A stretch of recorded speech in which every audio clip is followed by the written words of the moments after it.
Joining us in the studio is David Chelf, and we're going to be talking about Airstream Innovations, of which he is president. This may revolutionize the way we eat, what we eat, and how we grow it. I think all those three components will be in this, David. A little bit about Airstream Innovations, briefly. Well, I developed this technology, which is basically a wind-assisted, air-supported structure, in this case used as a greenhouse. Developed it about 5.5 years ago. And what it is, essentially, is holding up a structure, an air-supported structure, with no framing, just with air pressure. That air pressure actually comes from a combination of wind and fans. And what's unique about this is that the wind gets directed through fans into the greenhouse, at one end of the greenhouse. Yes. So in the upper left corner there, you see a greenhouse with the intakes ready to capture the wind. That's a windless evening just before inflation. And then on the right, upper right, that's right after inflation. It takes about 1 minute. We replace the entire volume of air in the greenhouse every minute. And what is this doing, David? Well, what it's doing is it's economically supporting and ventilating the greenhouse. And the reason that both those are important is because some crops really can't afford a full framed greenhouse. This structure is about 1/3 the cost, but as effective or more effective than your conventional greenhouse. And it's eco-friendly. Exactly. Initially put in place for what? Because I realize that we're using it as a greenhouse concept, but initially your idea, were you thinking greenhouse initially? Actually, I was growing strawberries in the high desert above Borrego Springs. Thank you for the strawberries. Oh, you're welcome. We have a box, in fact, we have a box in the refrigerator. We'll get out on break. Only one box left out of all that you sent, of course. It was so good. You had to taste what we're talking about. Definitely. So initially it was a greenhouse concept. Yes. In fact, it was to bridge the gap between field growing and greenhouse growing. I had strawberries growing out in the open field in the high desert of 4,500 feet above Borrego Springs, California. And the strawberries weren't very productive because they're exposed to excessive winds. Oh, thank you. So here are these little beauties. And these are a variety called Seascape, which was developed by University of California about 20 years ago, back when you were a little girl. And they are very flavorful if grown in an ideal environment. And your background is physics. Yes, my background is physics, and before that it was gardening, and before that it was enjoying food and so on. So this is speaking of Hannah and her passion, this is a passion for you. Oh, absolutely. Absolutely. What will this do? Will this, I've been saying revolutionize, will it indeed revolutionize? Oh, in a way that's an understatement. It's not just, okay, in many levels. Okay, yes, it's a structure that's supported by the wind and fans very economically. Okay, that's one level. Okay, in this case used as a greenhouse. But the other thing is that it allows us to produce food locally. Okay? Now, because of our different environments. Exactly. The normal paradigm is that the food is grown in a location where the environment, the climate, is ideal for that particular product, that particular crop. And picked before it's ripe and sent to you. Exactly. Grown in California Central Valley, shipped to New York, and sold at a premium, paying for all the diesel fuel along the way. This will allow growing not only in California, but here in Prescott to feed Phoenix, and in Delaware to feed New York.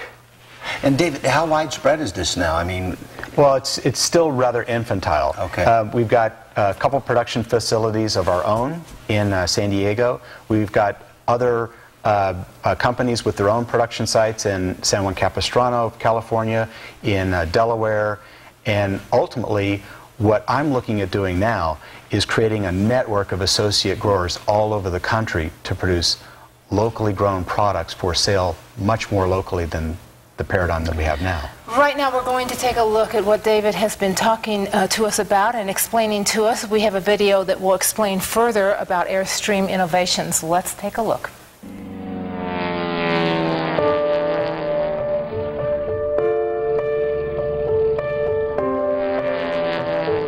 Why do we need to use poisonous pesticides and synthetic fertilizers to produce the fruits and vegetables we eat? The truth is, we do not. We do not need these poisonous pesticides and synthetic fertilizers to produce our fruits and vegetables. Does organic certification guarantee that no poisonous pesticides were used in producing the fruits and vegetables we eat? The truth is that it doesn't. Organic certification allows for the use of natural poisons as pesticides in producing the fruits and vegetables we eat. So can we grow our fruits and vegetables free of poisonous pesticides and synthetic fertilizers? Yes, we can, by choosing to work with nature instead of against nature. So how can we work with nature? The answer is amazingly simple.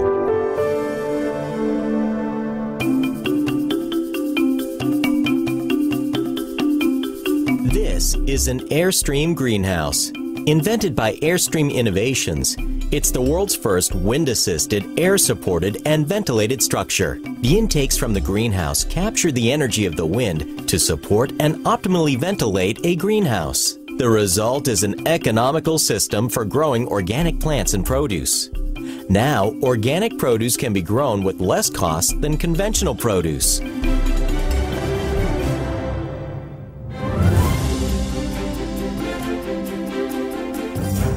All of the air entering the greenhouse passes through an insect net, which physically blocks insects from entering the greenhouse. The low-power fans never have to fight the wind and guarantee a reliable source of ventilation with or without any external wind. Airflow is essential for healthy plant growth. Optimal airflow maximizes photosynthesis while minimizing fungal disease pressure. Airflow is necessary to bring new carbon dioxide to the leaves and carry away water vapor from the leaves, which cools and remineralizes the leaves as new water and minerals enter the leaves from the ground. The additional photosynthesis leads to even greater root development and plants with more vitamins and minerals. The uniform airflow also eliminates any stagnant areas that would build up humidity and fungal diseases. The Airstream greenhouse is designed to optimize the airflow to produce healthy plants and flavorful fruits and vegetables without the need for even organic insecticides or fungicides. Here you see the result of the uniform optimal airflow producing a crop of annual flowers in just 24 winter days without the need for any fungicide or insecticide. The Airstream greenhouse maintains safe operating pressure inside the greenhouse while creating the perfect airflow for the plants inside. The lack of framing is not a problem, but a significant cost advantage for the Airstream greenhouse and more light for the plants. The benefit to the grower is more productivity, higher quality, less cost, and less work, allowing the grower to catch up on his exercise. The exhaust door is automatically opened and closed to set the ideal ventilation and airflow, or to momentarily open fully for equipment or personnel. The Airstream greenhouse provides an inexpensive, very efficient, and very effective physical growing environment. The greenhouse allows the grower to go above and beyond even the organic production of plants and wonderfully flavorful fruits and vegetables without the unsustainable use of any insecticides, fungicides, or synthetic fertilizers.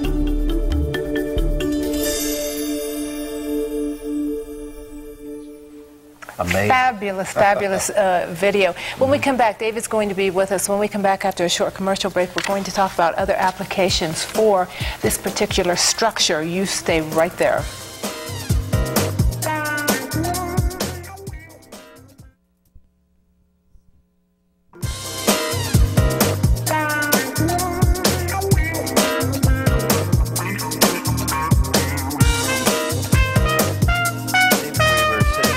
About all the different uses for this. This is just marvelous. One of those things that comes once in a lifetime. And you were saying this took you a little while to develop, but then walk us through how this all came about. Well, about 5 years ago, I was growing strawberries in the high desert of California, about 4,500 foot elevation, and had some serious winds beating my strawberries badly. And I wanted to create a greenhouse that was economical to protect the strawberries, but at the same time be able to handle all those winds. And that was a great place to birth the idea of utilizing the wind itself to support and ventilate a greenhouse with no framing.